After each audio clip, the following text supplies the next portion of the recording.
step forward.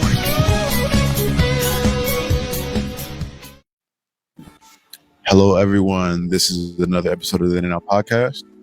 Today we're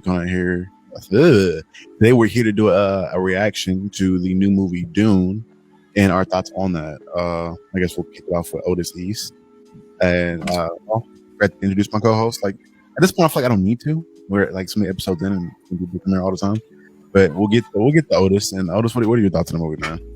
It's Lelouch. Lelouch, please, God. I apologize. No, I'm being goofy.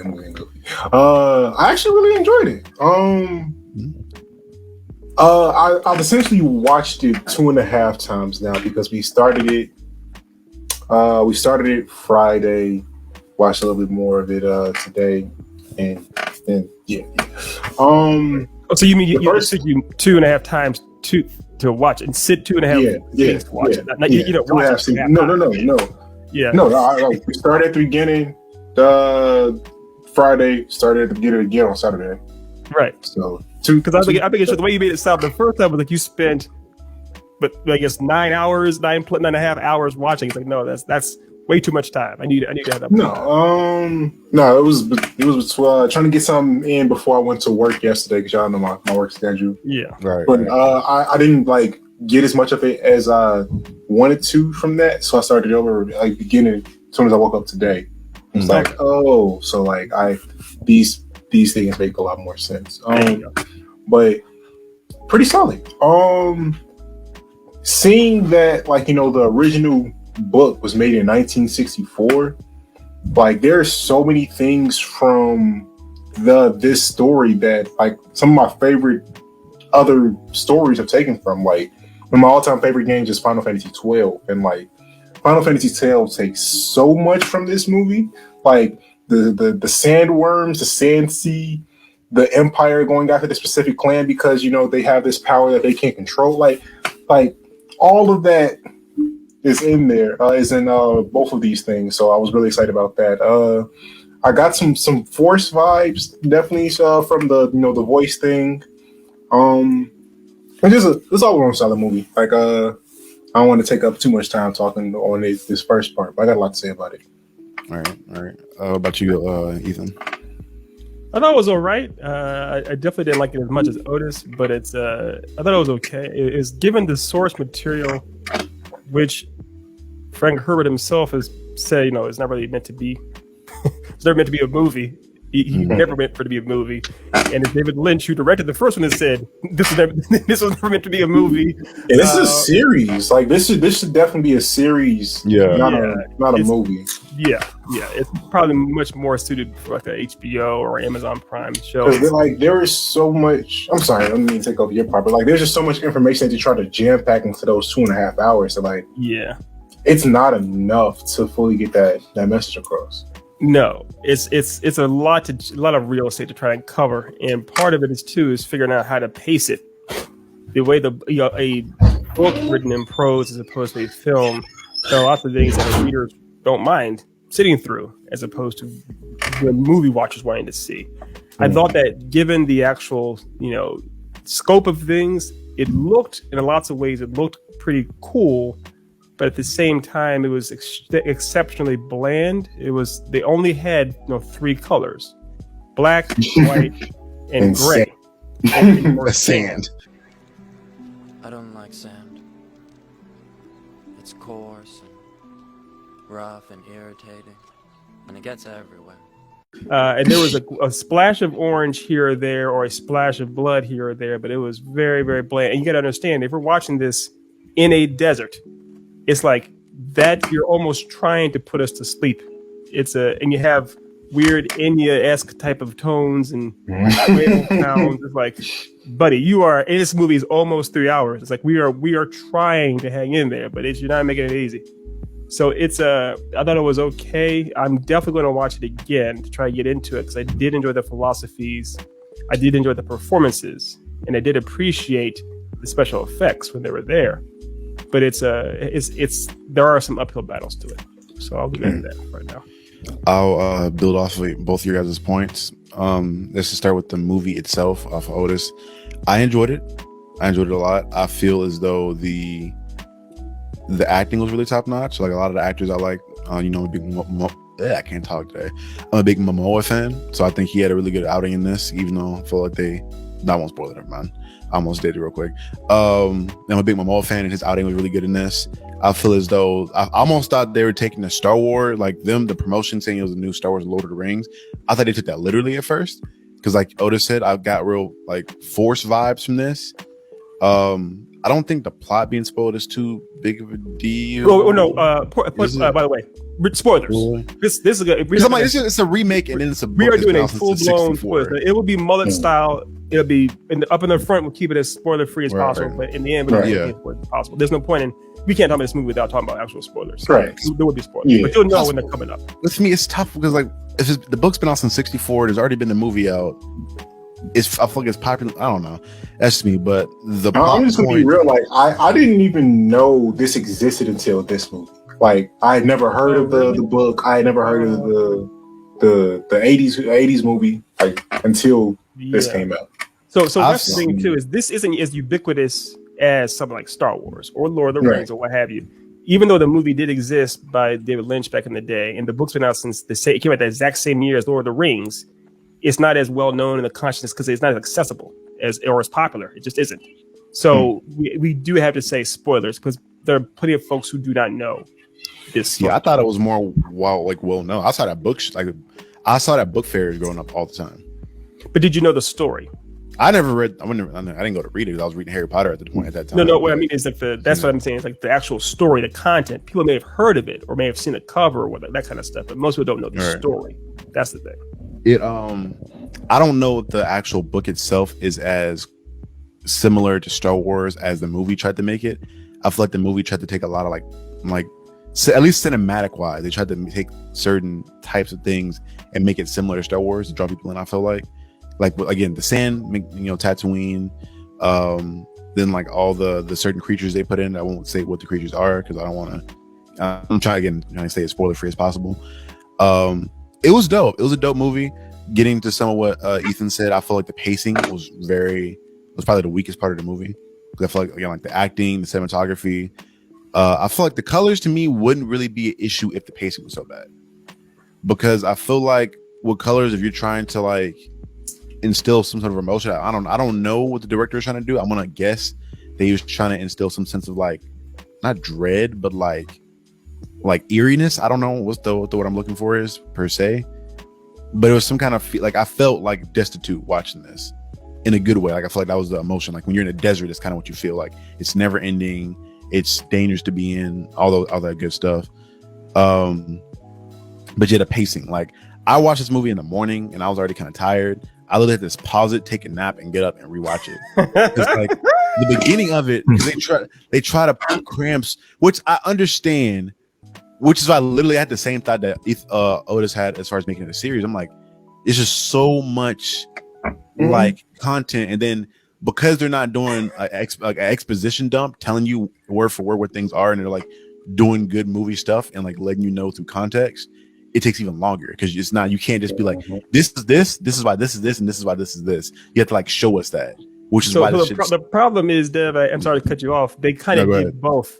They kind of did they showed you an exposition dump and then they try to have one expressed in the movie. The movie opens with like, here's lore, here's some more lore, here's some lore of this. And there's the lore of this too, as lore and lore, and then lore. And then the first half of the movie is now let's parse this stuff out as well. It's like, geez. And the thing is, to their credit, they're not repeating what they already told you in that opening lore. This is new stuff, but it's still so much world building and names and words and different types of races of people and tribes. It's like my first time watching this, like I didn't enjoy it. I was like, that was like it almost like I thought it was kind of like get into like the field of some of those movies where it's a really big concept and it gets kind of so full of itself that it never fully exactly what I develops it. I thought it was getting to that territory, but like when I watched it that second time and like having seen some of the stuff that came later and then putting that context towards the information they were giving me, like I was able to digest it better,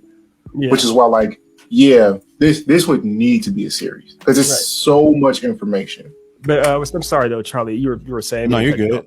All I was saying, yes, I will say I don't feel as much. I don't feel the beginning was more of an exposition dump as much as like them trying to show as many perspectives as they can, because they kept like cutting back between like all the factions, trying to show you what all the factions doing, what all the factions are thinking about each other. I'm like, if you just focus on like two, even if you want to make this trilogy, this could be I feel like this would be okay to be a trilogy series just for how much content you're putting in it. I'm like, have they said yet whether it's gonna be? I know it's at least it's two, part two one or three. Yeah, I feel like it'd be a trilogy. I think they're gonna probably milk this out. Okay, so I'm not sure if it is 2 parts or 3 parts. I don't know how many parts. I think this will be received well enough to get a trilogy. Yeah, I don't know. It's the thing is like, again, like it took me 2 times to watch this to like it. So like, I can't think of too many people that's gonna give it 2 times to right. Especially on a movie. It's one thing on a series, like, okay, I didn't get like the first episode. Let's see the second episode. Let's see how that does. Like, I can't think of too many people that are gonna watch a movie twice. And there's a lot of concepts in there that are hard to grasp, especially like the voice thing, and then just like all, like you said, like shit, all the different factions working against each other and having their own motivations. Like, to follow all of that and then trying to follow this skinny ass white boy that's an amazing fighter somehow. Like, how you got the strength to do some of those? Never mind. That's not the here or there. We watch anime, so we can't really say anything when it comes to that. Yeah. the thing is though is that like is that it's Otis. Both of y'all are saying in a way is that so if like the first movie with Denis Villeneuve did Blade Runner 2049 last, right? That was the movie he did before this. And that movie, the people that saw it, it was pretty well received, but it was because it was virtually impenetrable because it was so long, it didn't make it that much money. I loved it, but most folks didn't see it, so it didn't make it. So it still haven't finished it actually. You didn't watch it either. This movie, we didn't watch it in the theaters. None of us did. We watched it on the comfort of our home at HBO. Could you imagine if you had to see this movie in the theater, sit there for almost 3 hours and try to pop in one shot? You'd be like, what the fuck? And that's the problem, is that if people are watching it that way, I don't think, I mean, from the reviews I've seen of this before, it's not being as well reviewed. It's very mixed. Some people do like it, some do not. So it's questionable how it's going to be, go. I feel like that's the positive thing about it, though, is because it's not in theaters and it's on a streaming service. Oh, it is in theaters. It is in theaters, but with the fact, because I don't think a lot of people are watching things in theaters like that. Like, the only thing I think people watching in theaters are obviously like Marvel movies and like maybe like really well-known IPs. I don't think people are going to see experiment movies like this in theaters. This is, again, you don't know anything about it. You don't want to spend time, effort, and money to go out, gas, food, or whatever, versus you can do it and try it out in your home.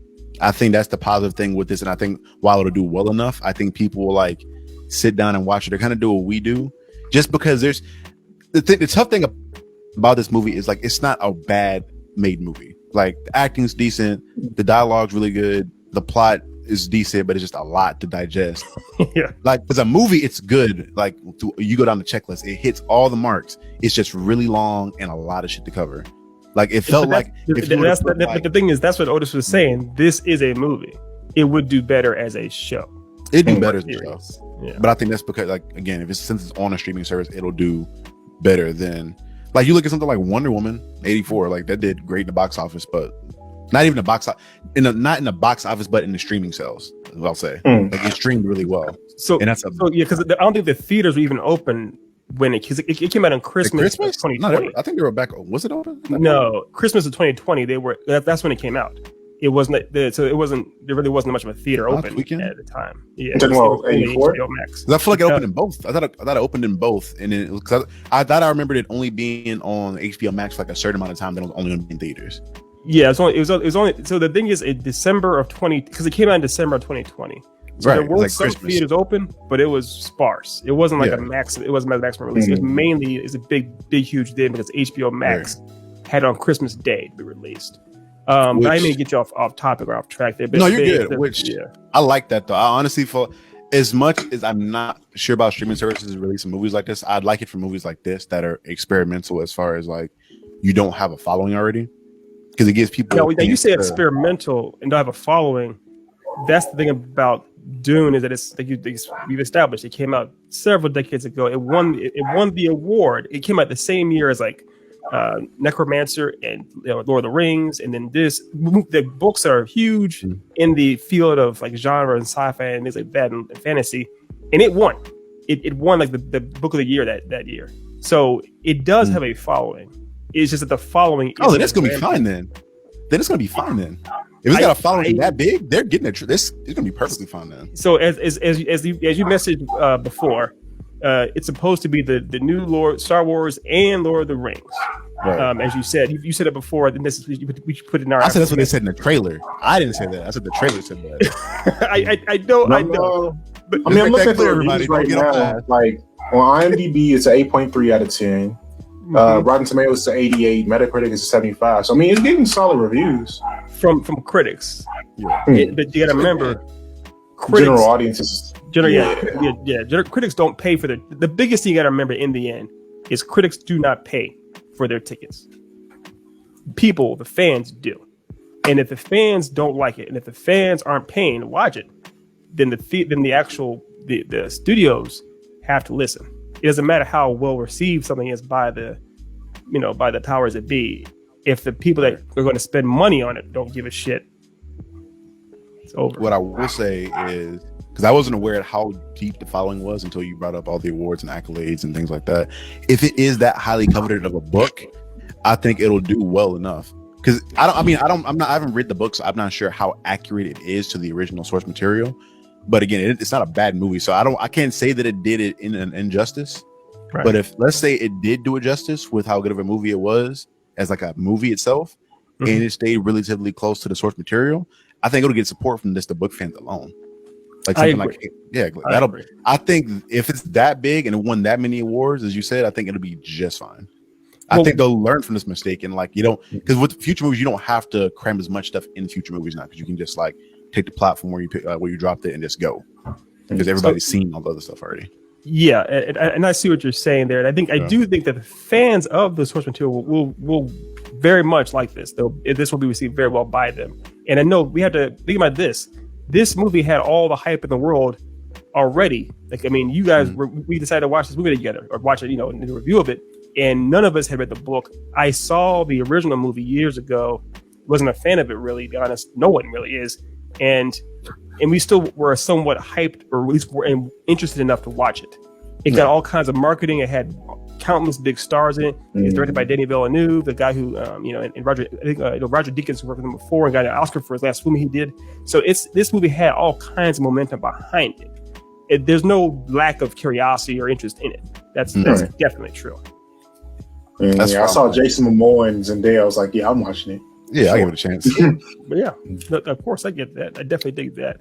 It's they knew what the hype train behind this, the marketing behind this film. They knew what they were doing, and I think that any fans of the source material, they're gonna like it. I'll tell you this real quick story. Back in the day, was it 2010 or so? I can't remember what year it was, maybe. But I was dating this girl named Ebony, and by dating I mean just like hung out with her, dated her through New Year's, whatever. But she was bizarrely attractive, and when I say bizarrely attractive, I mean literally that. Like, she had kind of a lazy eye and a kind of almost a crooked smile, but she was gorgeous. Hey, don't describe it too much now. People gonna go find it. Don't describe it too much. The thing is, I'm not. If anyone watches that knows Ebony, it's like, yeah, she is. But the thing is, she's like a 9. She's like, you look at her, you're like, wow. I don't know how it works, but it worked. But that describes her in a nutshell. She loved, her favorite drink in the world was kombucha. And I was like, it literally smells like bad pee. And her favorite movie was the original Dune, the David Lynch Dune. So I watched it with her. And I was like, you are weird in every possible way, girl. So this movie is much better than that by far. And I believe Ebony, in all her beautiful weirdness, she would say, okay, yeah, this actually is still a better movie than that thing before. It's kind of more undeniable. This is a more coherent narrative and better acting and that kind of stuff. So it's not the opposite of the Mortal Kombat effect. I guess you could say she saw the movie from every angle possible. You just wait. I'm just gonna go from all perspectives. I'm just gonna go all perspectives. That would have been nice. Yeah, you guys, shameless. But like I said, she was beautiful in her own, very beautiful actually in her own way. But it's just, it was weird because the fact that that this is her favorite. That's what makes you when you add the in her own way. That was like. Also, it's just like her personality too. Is like, what? Why are we watching? What? So, but because she also wanted to watch. Was that Battle of the Five Armies? Because that came out while we're together. The Battle of that. That was fire. She wanted to watch it twice. She was gonna watch both movies at the same time. I was like, Stop it! Movie The Hobbit movie. Yeah, and it went completely over easy. Oh god. So, anyways, that was her. But that massive ass tangent away. It's just like it did. The movie, I hated that movie so much that it made me think less of her. But if we had watched this, if I had watched this movie with her, I wouldn't have thought less of her. Like, okay, right. That's fine. How does she feel about J. Cole's song "Crooked Smile"? Which one? Which song? Crooked Smile from J. Cole. I'm not going to dignify that with an answer at all.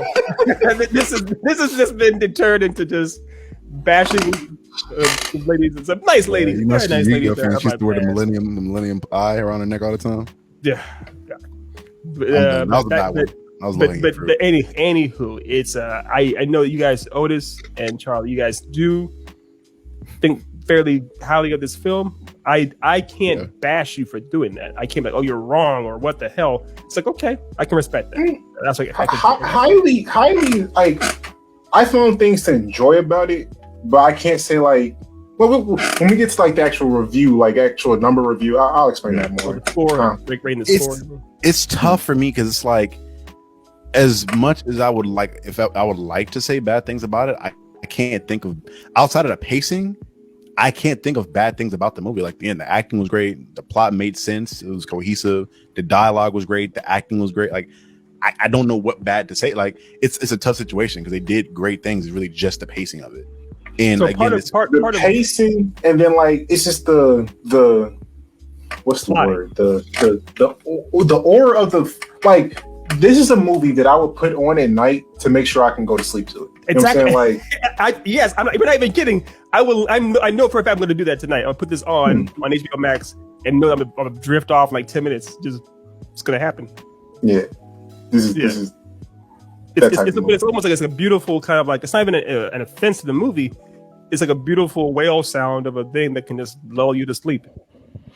Speaking of the acting, what any performances stand out to you guys in particular from a certain actor?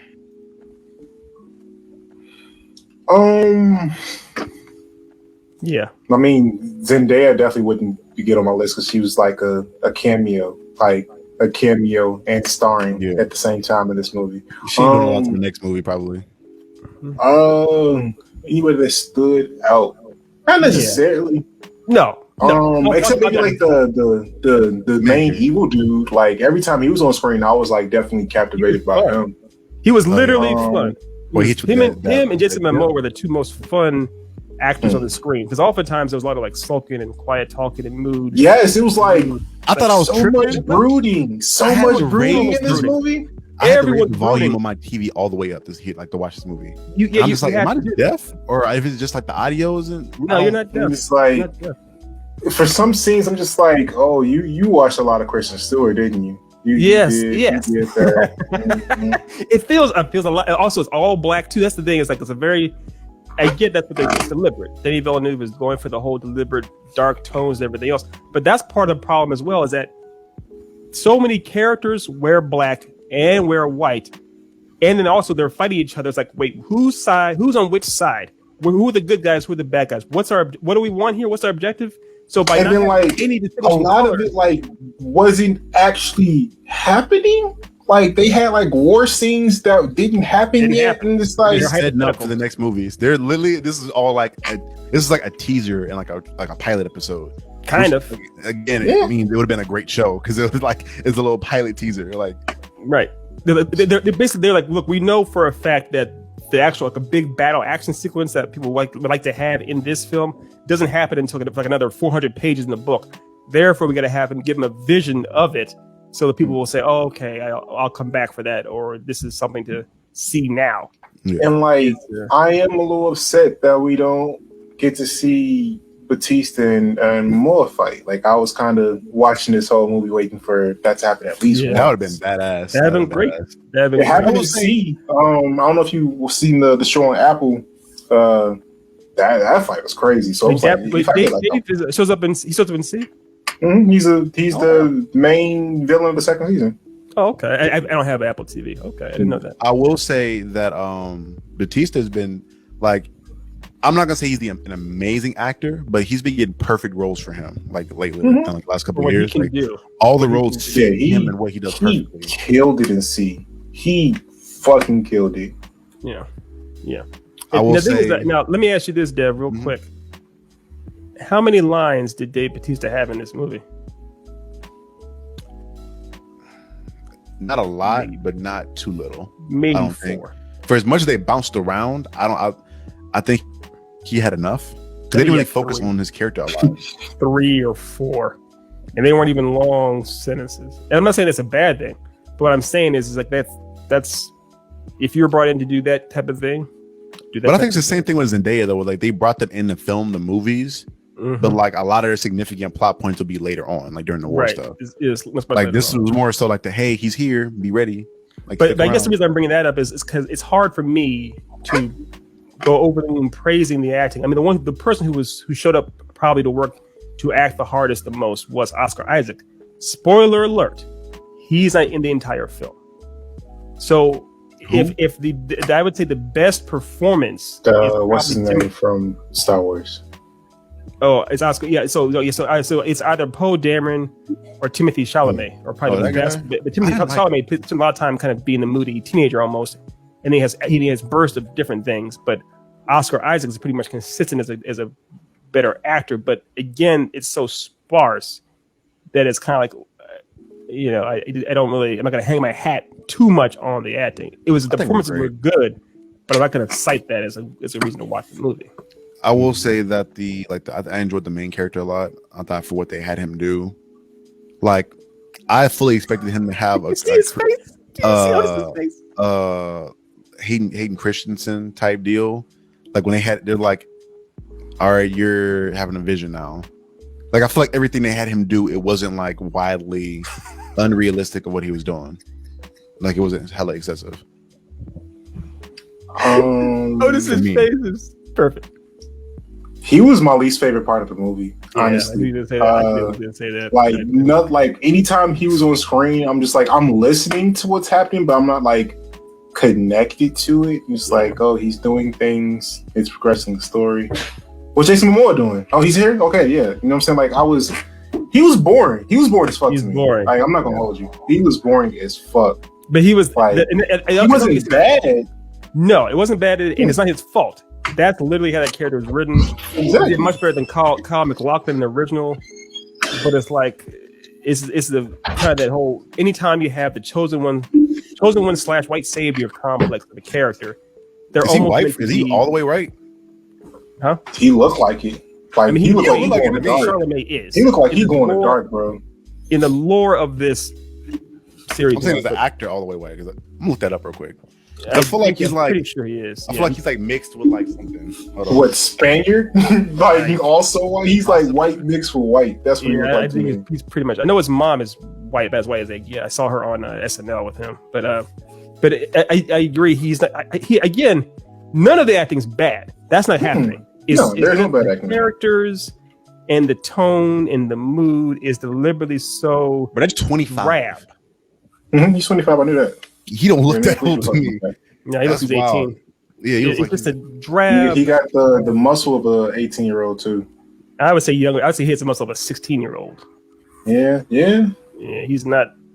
I feel like half of Hollywood was doing that for a long time in the early 2000s.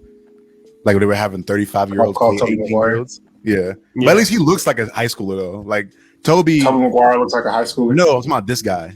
Oh, okay. Oh, he Toby definitely and does. Christian you can cast him as Stewart. Spider-Man now. Like, let's not do that. Let's not do that. Yeah. They made sure to get him out of high school quick. Okay, so he's French. Yeah, okay, he's French. Yeah, so he's French. He's white. Yeah. Well, I guess he's from New York, but I don't know. He lived in New York in America. He's grew up in America. He lived in New York. Yeah, but he's the ancestry, I guess, is French or what have you. But he's very much. Yeah. See, I had an opposite effect though than Otis had. Like, I was interested in learning more because my biggest thing was like I'm trying to understand this lore. Because lore is like somewhat interesting with Spice. Sure. And I feel like because he was I'm like, well, what is his involvement in this?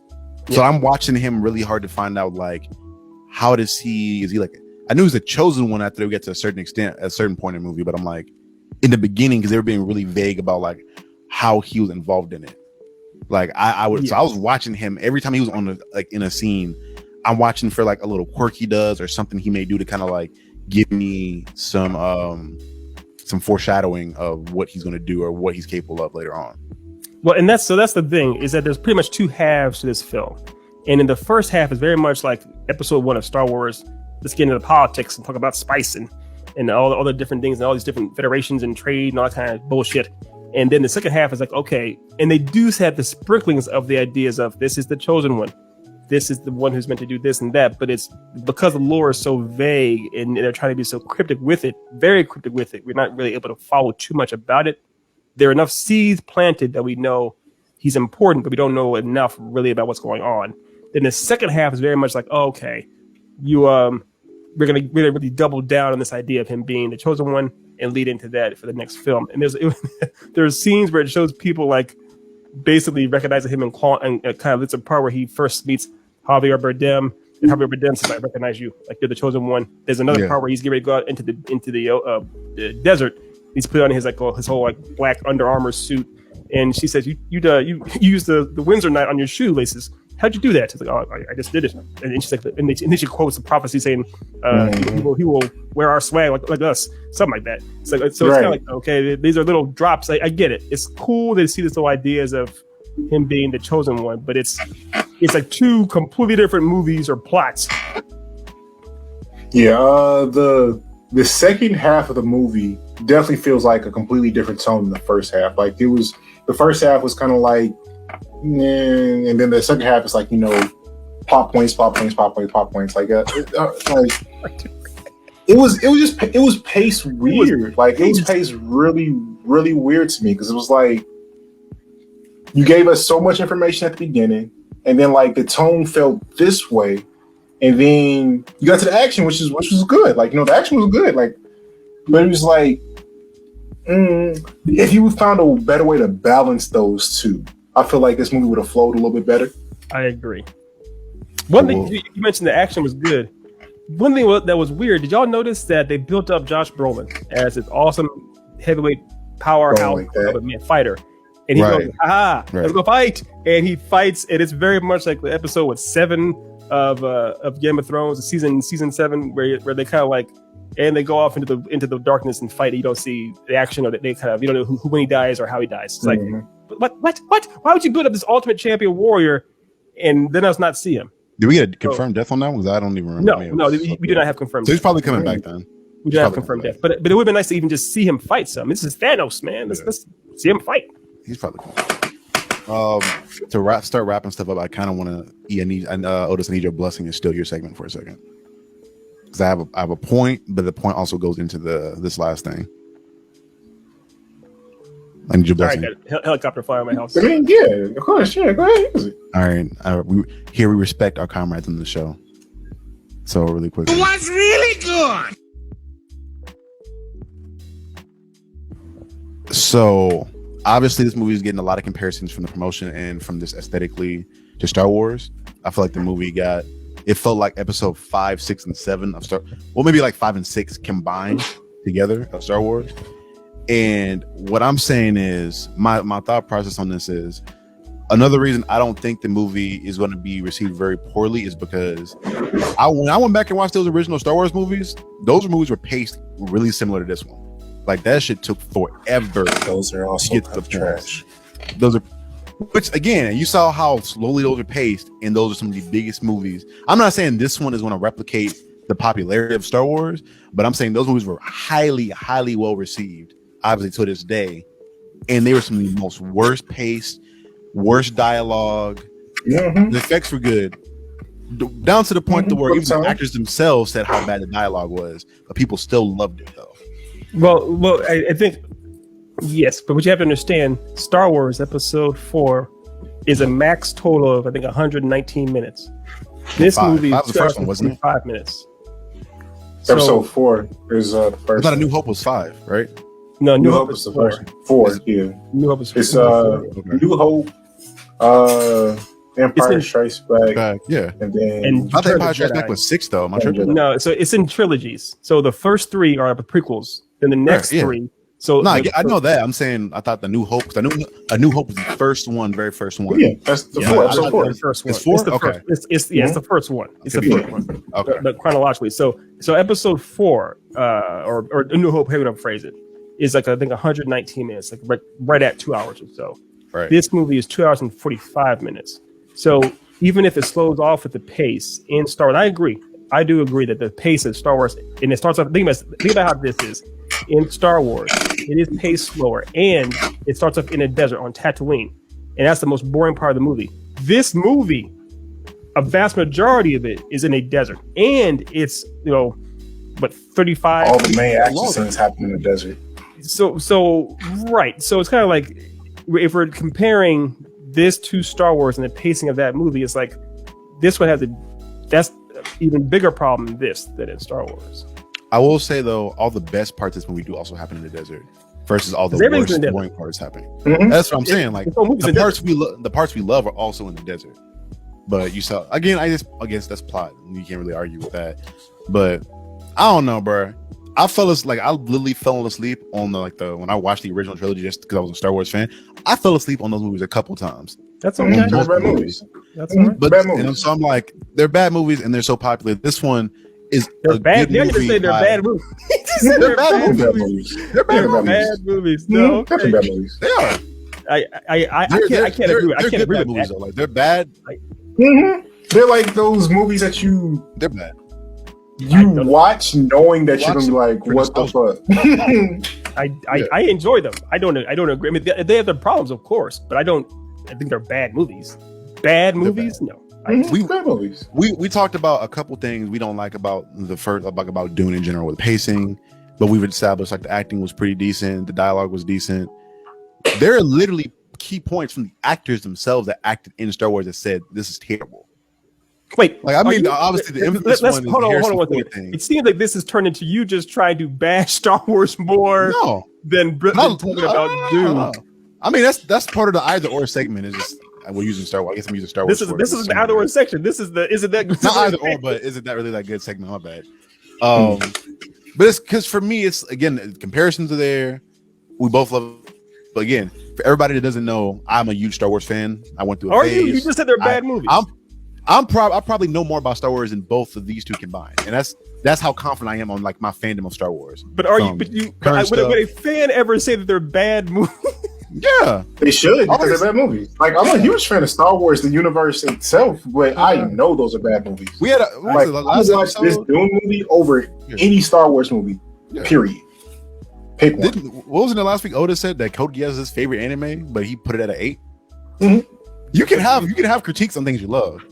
Yeah, but I've never said that something I love is bad. Well, I don't love. What's the movie that I love? Mighty Morphin Power Rangers, the one that came out in the 90s. Bad movie. Love it. That's fine. But I mean, we're getting into weird semantics here. But for me, I would say it's a guilty pleasure, or I know that it has problems, but I still love it. I don't know. It's just it's weird to hear Charlie say Star Wars. Those are bad movies. I'm the biggest Star Wars fan there is, but those are bad movies. Because also you got to understand, unanimously they are regarded as some of the best movies of all time. They are like beloved movies. So you can't think that what I'm saying is actually thought of as actually being common knowledge or common sense. No. People do not agree with that. People do not think that the Star Wars movies are bad movies. They have problems, sure, and they can be pace problems, of course. But the original trilogy is regarded as sacred by so many people. So So I just want that to be cleared up. That's all. So my question for you, Ethan, would be how many movies do you know of, especially you working on movies yourself or on shows yourself, that are highly coveted and highly popular, but you know, with a shadow of a doubt, they are bad movies? Plenty of them. So that's what I'm saying. I'm not saying the thing with Star Wars, if Star Wars was only the movies and that was it, that'd be one thing. I probably wouldn't be as much a big a fan of it as I am. But because you have animated series, other shows, other games and things like that and put you in this huge expanded universe, that's why I love it so much. I don't love it for the movies. Because the movies are probably the last thing I saw. Fair. I didn't know that. Because in my day, I saw all the other content first.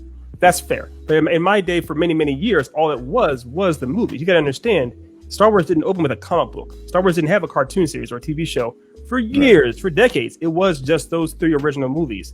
It was after a while, literally into the 90s, decades after the last movie ended, that they started doing other stuff. They had the books. Obviously the books were going around, but and they started doing comics afterwards too. But it was a long time before they started doing the other expanded stuff with TV shows and other things. So it really was just those movies that started a craze, and those movies sustained the craze in a way that nothing else ever had.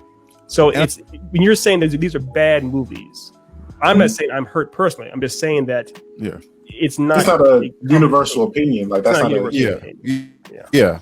I think they're great for the time. Like for the time they came out, they were great. But I don't think the movie itself stood the test of time. That's just me. That's a personal thought. No, they don't. A point I've heard a lot of people with that same problem. It's not like you said, it's not a universal thing where everybody hates these movies, but there is a large except for the new ones. Everybody hates those. Everybody hates those. Even then, I don't know a lot of people I know that like those. How? For the same reason people like the first ones. Because things happened? Pretty much. Things happen and they're fans of the characters. That's pretty much all. Like, once you attach yourself, who is a character worth being a fan of besides like maybe the robot in the new trilogy? Finn. Everybody loves, for whatever reason, people love Kylo Ren for whatever reason. How did they not see his face? Oh my god! Look, bro, I hate him as much as you do. I probably hate him more than you do, but I don't get it. People do. People love Rey, which I'm kind of in part. I'm like, Rey's whatever to me. She barely even had a personality. She just did things. But again, people love her. I can't talk shit because again, I watch a lot of the CW shows and finish them out because I got attached to the characters. Like I watched a lot of those shitty CW shows because I got attached to characters. I think this may be part of the overall bigger problem is that there is so much content out there these days that on some level we're just become more numb to accepting mediocrity and watching it continually. And I'm spoiled because I came from an era where that wasn't the case, and you had to fight harder for a person's attention by putting out better quality things, or at least trying to put out better quality. I mean, that can't be too accurate because Warner Brothers still exists. They've always put out mediocrity. But they didn't have the Justice League. Think about this before. They had the Justice League animated series, and then they also had the Batman movies that came out with Yes, and the Mr. Batman and Robin failed. I mean, it came out, it failed bad, but you got to understand, Batman Forever made all kinds of money, all kinds of coin. And I think what it is just that audiences these days are just we are bombarded with so many options, so much out there that it takes a lot to really garner our attention. And it takes a lot to really get us to, just completely, utterly destroy something. More often than not, we're in the lukewarm area. And I'll argue. I'll watch this. It's okay. I'll keep watching it because it's something to watch. I'll binge this because it's something to do. But we're kind of in that lukewarmish area for a much bigger spectrum of things we watch and consume. I don't know if I can agree. Hey, go first. I agree with him, but I'll argue that it's the flip side for back in the day. I feel like because back in the day there was such a drought of content. Whenever something at the size of a Star Wars came out, people gravitated to it. Because what else was there besides that? You didn't really have any other options. You found the good in that. Versus now, we're more critical of stuff. There's more options out there and more content to embrace. Versus back then, there's not a lot. Which is why there's like a handful of cult classics from back in the day that are really, really loved because there wasn't a lot to watch. Well, you got to remember this. So back in the day, because there was so much fewer content. Let's say that there was on average about 100 movies released a year. This is accurate, but let's say that there were about 100 movies released a year, and let's say that half of those were good. That's 50 good movies. Think about how much content is released these days, either through streaming or online or in theaters. It's about, let's say, roughly 1,000. So if you have half of those being good, that's still 500. 500 compared to 50. It wasn't that there was a drought back in the day. It was just that there was so much less being produced. The percentage could be about the same. It's just that there's this overwhelming amount always coming at us. Always. Think about how many things are on Netflix you haven't even heard of. Y'all haven't even heard of Dune before until like the past week or so, a couple weeks ago. Mm-hmm. It's like, and that's been around forever. So that's what I'm saying it's just that there is so much content now that you can dismiss it all and it doesn't matter. That when I was growing up, any and all movies popped up on watching TV, of the 4 channels we had, watching TV or cable when that came on, whatever the fuck it was.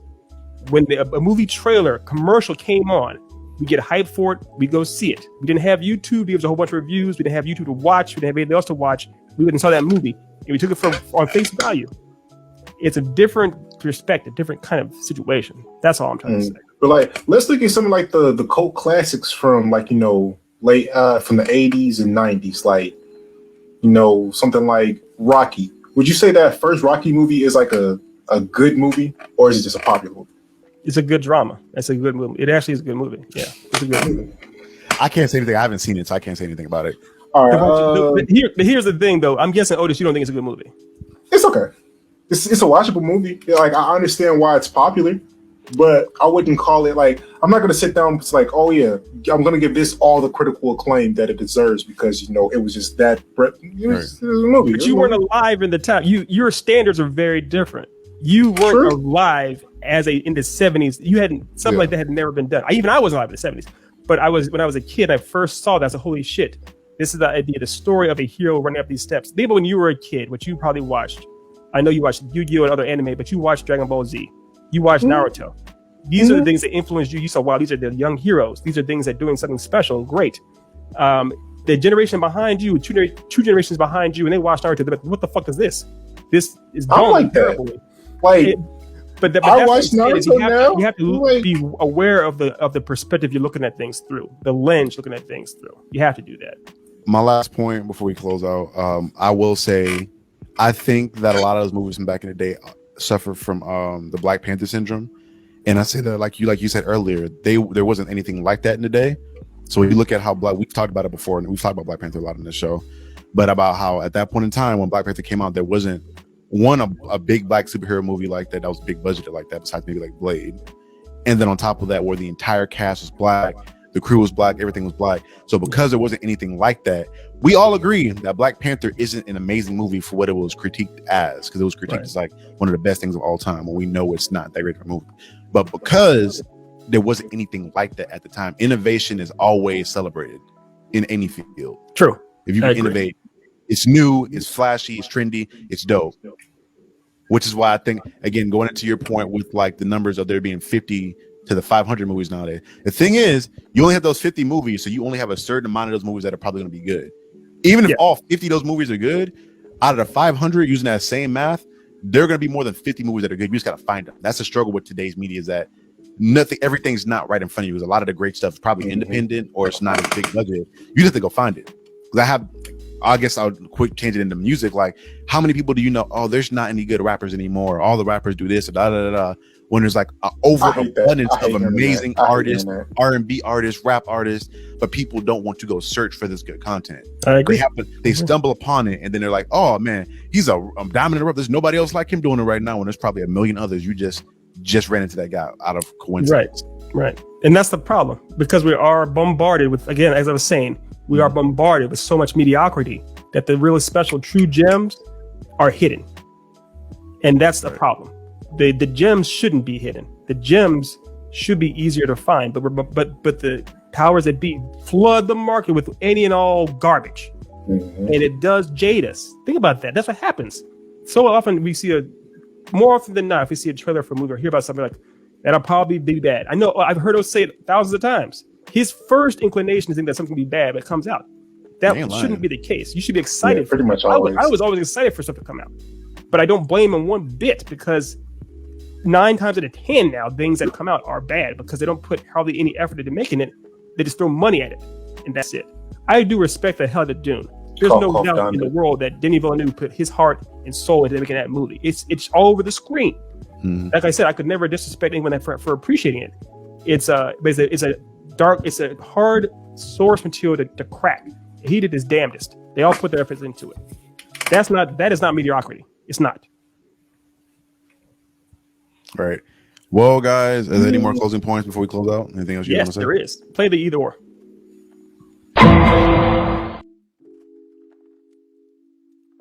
Real quick. Either or is the game a hypothetical situation where we have my two co-hosts who have to break down the math on why they believe scenario A or scenario B is better. The scenario this time around is obviously pertaining to Mr. Denis Villeneuve. Bring it up here. Either you rule as a king in the desert or struggle as a replicant in cyberpunk Los Angeles in 2049. Sorry for the typo there. Either you rule as a king in the desert or struggle as a replicant in cyberpunk Los Angeles in 2049. Real quick, do y'all know what replicants are? I do not know what a replicant is.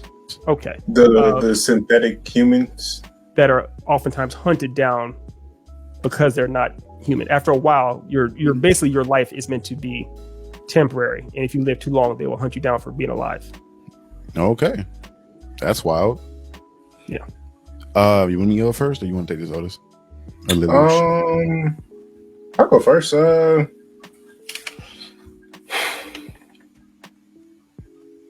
This is a good one, but I'll probably take the replicant in cyberpunk. Because one, it's not gonna be a whole lot of people that know I'm a replicant. I'm gonna hide that shit.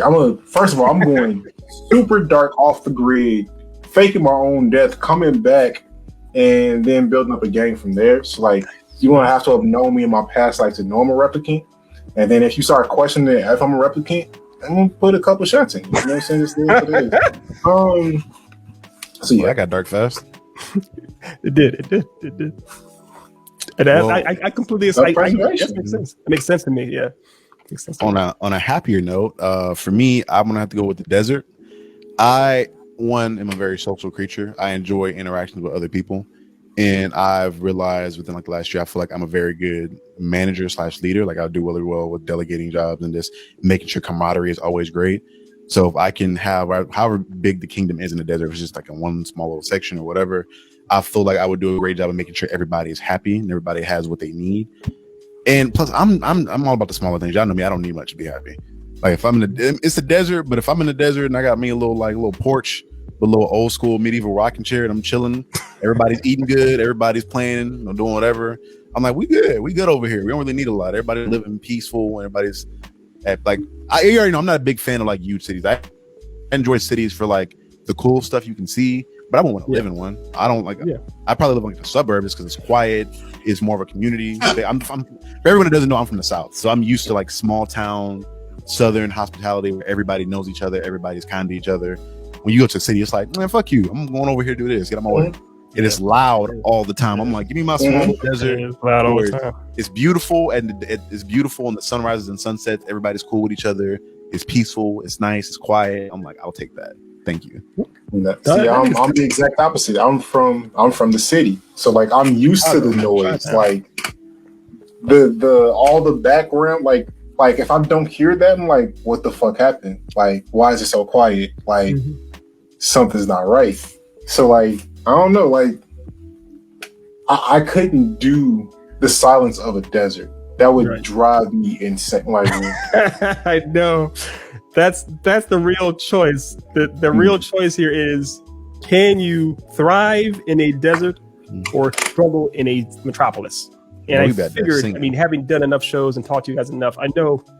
I'm not sure if you guys have paid attention, but pretty much just about every time on these either ors, you guys choose oppositely. Just about every time, not every single time, but very often you guys do, and I love that. I love you guys have completely different opinions. It's great. So. All right.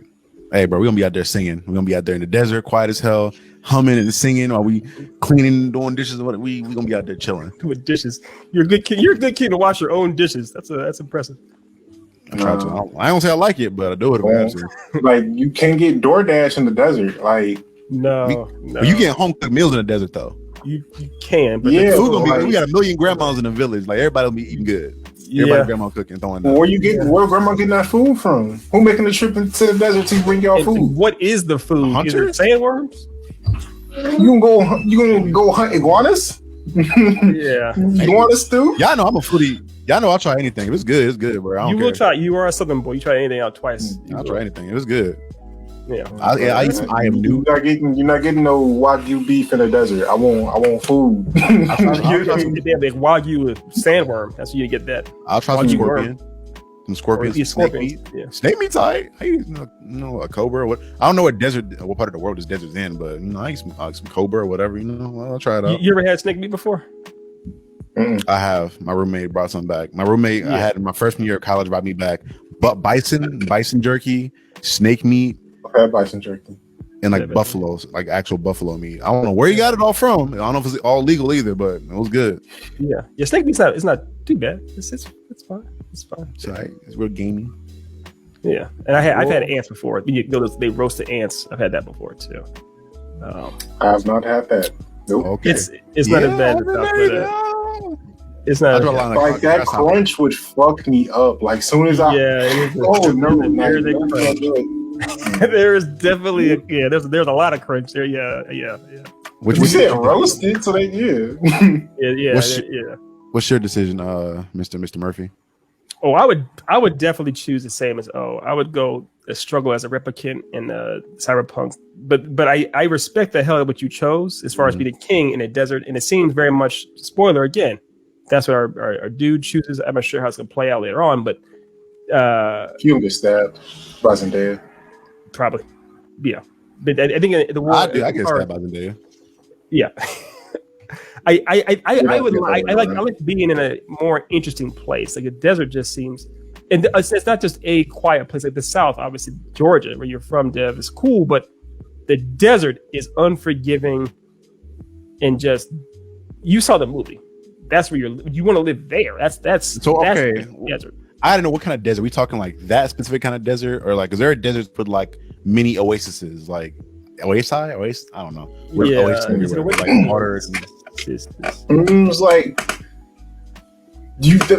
I can't live in a place where like it's just that little to do. Like It's void of everything. Your only interaction are the people in this village. You're not necessarily experiencing a whole lot of new things. As a city, like people are always coming in and out of the city, new things are getting built up. Like there's always something new happening, someplace new to go, some new experience to get.